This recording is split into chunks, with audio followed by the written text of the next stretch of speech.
Oh, God. Of course, the first thing I'm going to say to Allah, the day of judgment, is to thank you for choosing me, to being a Muslim, because it really is one of the best things.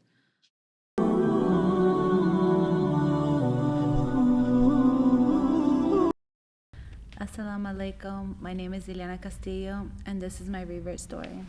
What brought me to Islam was love. Muslims are recognized with or without garnish. They're recognized by the way they speak, by the way they carry themselves. Most of us want to be represented as Muslims. So I met a sister, and I was going through a hardship, and I remember, just crying and felt I didn't have nowhere to go. It was such a horrible moment for me, because at that moment I felt like I almost died, right? So I dropped off my daughter at school, and when I dropped her off, my daughter, right before, she's hugging me and she's kissing me, and I felt like she was trying to say goodbye to me, like as if she was never gonna see me. And I remember telling her, I was like, "Oh, why are you acting like this? I'm gonna pick you up after school." And I drop her off, and I'm at a green light. I'm sitting on a green light, so I'm about to turn to the right. And as I turn to the right, a semi-truck passes by that ran a red light. So he was 3 seconds away from just T-boning me, just completely colliding with me. And at that moment, I realized, I didn't stand here in this green light for no reason. There's a higher purpose for me. There's a reason why I need to make sure that I raise my daughters right, I need to make sure that I break from the cycle of what I was taught and from what I come from that really doesn't have as much structure towards God or to anything holiness. Work. So at that moment, I converted my life into Christianity. I was already a mother, and I would take my daughters to church, and they loved going to church. They were young at that time, and that was around 2018. So by 2023, that's whenever I felt that I needed more structure. I was completely in love with Allah, with God, and I just needed more. I needed more time. I needed something that answers more questions. I yearned for more. And as I did, I started reading books, and in between reading the books, I came across a sister who happens to be Muslim, and the way she spoke to me, the way she expressed her concern, and just her whole energy completely changed me. It gave me peace myself, and I wanted to know more. I wanted to feel that love that she felt inside. I wanted to feel that. I wanted to feel that self-love, and I wanted to stop fitting in with the world around me. I wanted to stop,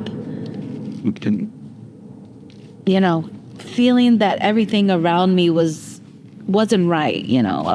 Drinking and partying and swearing and just having a life where it felt like it had no purpose, like it wasn't going anywhere. I felt like it's just another day of happiness, let's do whatever. And in Islam, you do things for Allah, for His love, for His mercy, for His grace. And that changes everything. That changes who you are every single day when you wake up, and every single day when you pray for Fajr, and every single night when you go to sleep before you're praying. It changes you, because in every moment you're connected, in every moment you're reminded, in every moment you feel that love and forgiveness and His grace. And that was the moment that I knew that I just couldn't go back. And being able to teach my daughters this even when there's a storm around us, when there's a war around us, being able to understand that we have a purpose and it's to serve Allah.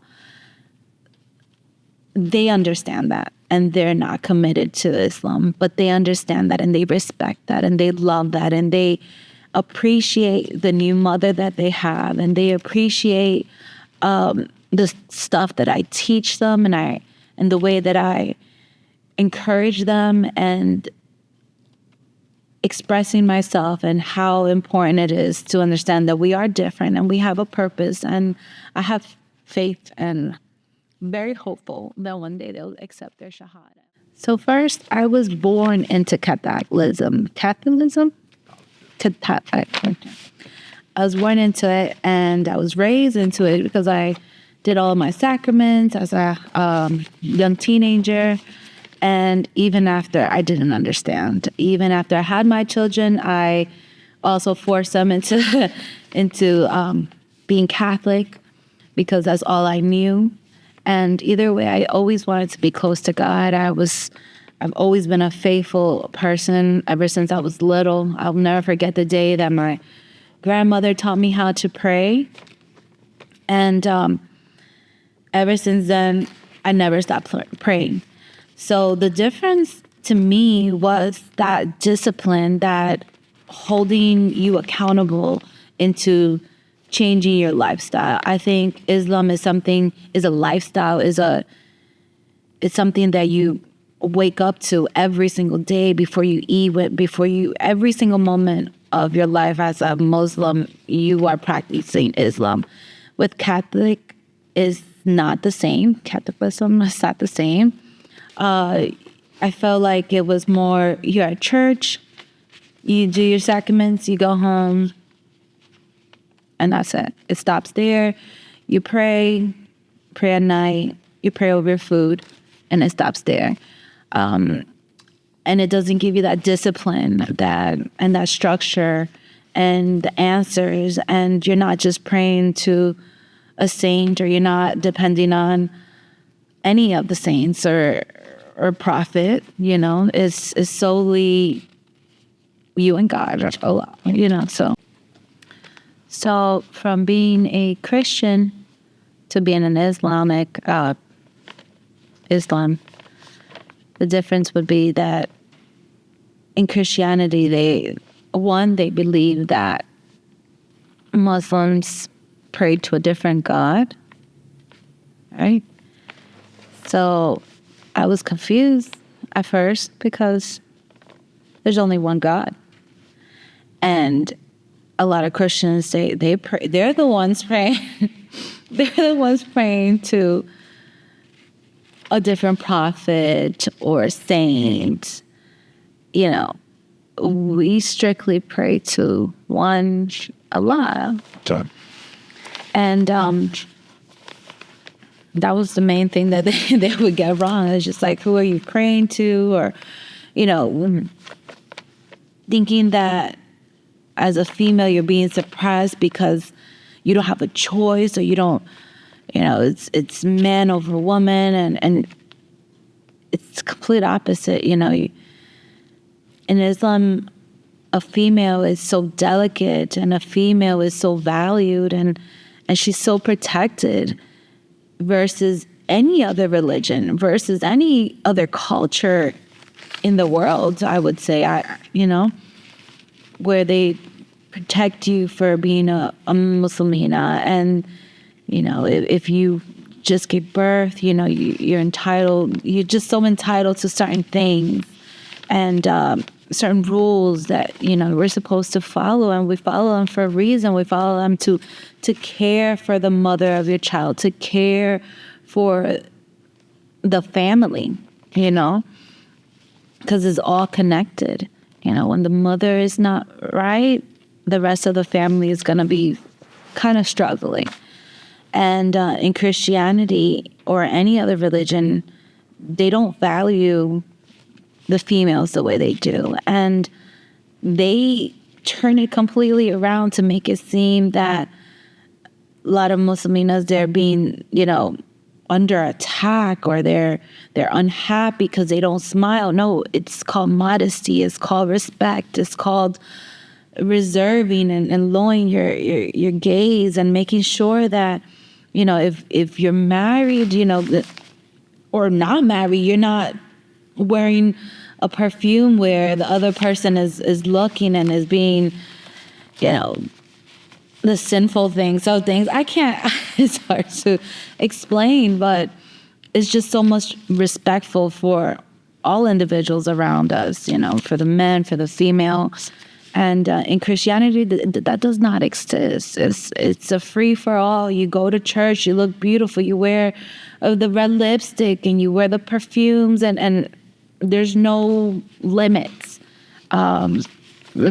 The men, they're still looking at the female. It's all mixed together. And in Islam is very sacred and is very delicate, I would say. And it's very structured to where it explains why. It's just not telling you, do this. No, there's a reason behind it. And the reason behind it, and they give you examples of why and what caused this sunnah to be, to explain how, if we're serving Allah, why we should continue with certain rules and lifestyles. So, yeah. So my family thinks I am crazy or am going through a life crisis, and they definitely tolerate is the word. They tolerate and they do respect my transition to Islam. And I'm tempted all the time because the family I come from is a Latin Caribbean family where every occasion they want to celebrate it with alcohol, and every occasion consists of alcohol and partying and just dancing and just wild craziness, right? And then for me to know that I'm Muslim now, so no, I do not drink, and no, I'm not going to participate in these parties anymore because I just don't feel comfortable anymore, or I just don't enjoy the same way as I used to, and just being around the environment. So they look at me as if I'm stuck up now, and that I don't want to participate with them, or I don't want to be part of the family anymore. And then they get upset at the religion, and they get upset that I have boundaries, and they get upset that I no longer am that person that they used to know. So now they struggle with that. As a family, again, that it's Latin, they're always having parties, and Caribbean is just the complete opposite. I'm, even by the way I dress, my family, they're from the Caribbean. So they dress with very little clothes. And for me, they see me in the summertime and they're just like, oh my gosh, you're hot, and what's wrong with you? And take that off. Nobody's watching. What do you mean nobody's watching? I'm not doing this for anybody. I'm doing this for myself. I'm doing this for Allah. I'm doing this to serve my Savior. Like, hello. And it's a struggle that I constantly have to remind them that nobody is forcing me to do this. Nobody is forcing me to stop. It's who I am now. And I prefer you to respect it because now you're being disrespectful. So a lot of family members did had to stay away from them in an aspect of just like, we don't understand each other. They're not bringing anything prosperous or anything positive, or they're not trying to meet me even halfway.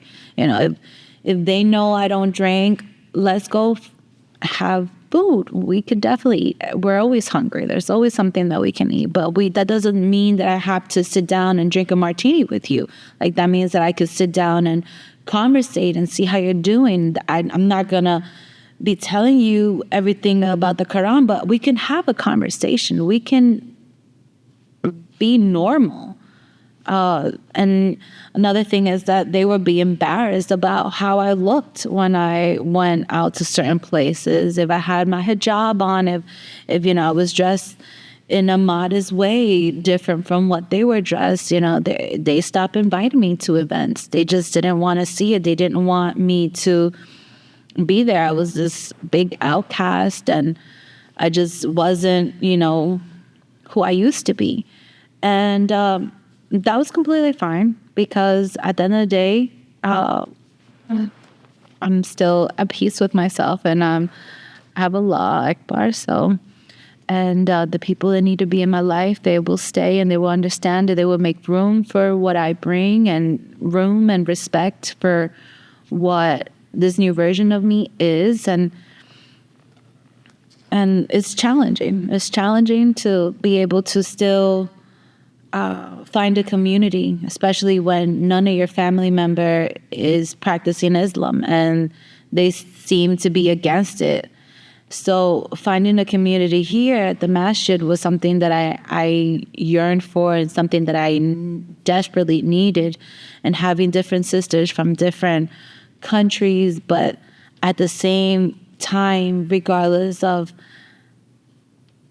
our differences, we had one purpose, and we all had our characters, and we all had our personalities that brought us together and brought us happiness. And they became my new sisters. So alhamdulillah to that. And here we are. We're just striving. So my advice to a revert in taking their shahada, the best thing you'll ever feel, and I know I say this a lot, but is peace. Peace within yourself. Peace and grace, and being able to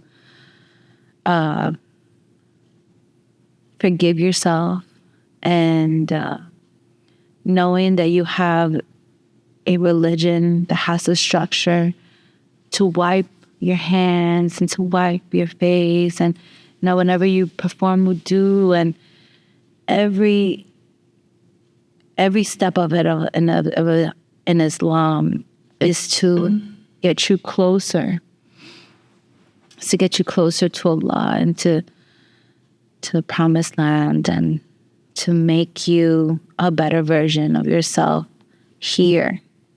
So everything that you're doing here, every time that you smile at somebody, every time you wave, or every time you learn a new verse, you're getting rewarded. And for you to know that, it makes you, if you're competitive, it makes you want to, hey, I'm going to get some more rewards. Like, Allah's watching me. Oh my God, if it's Ramadan, you're going to be fasting. You're going to be doing everything you can to get them rewards, because you know Allah's watching. You know He loves you. So for a new revert, it's going to be challenging, but all those challenges come with the best reward. And the best reward is to have Allah's love.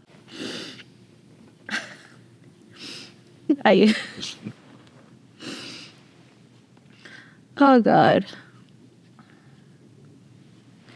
Of course, the first thing I'm going to say to Allah on the Day of Judgment is to thank you for choosing me, to being a Muslim, because it really is one of the best things.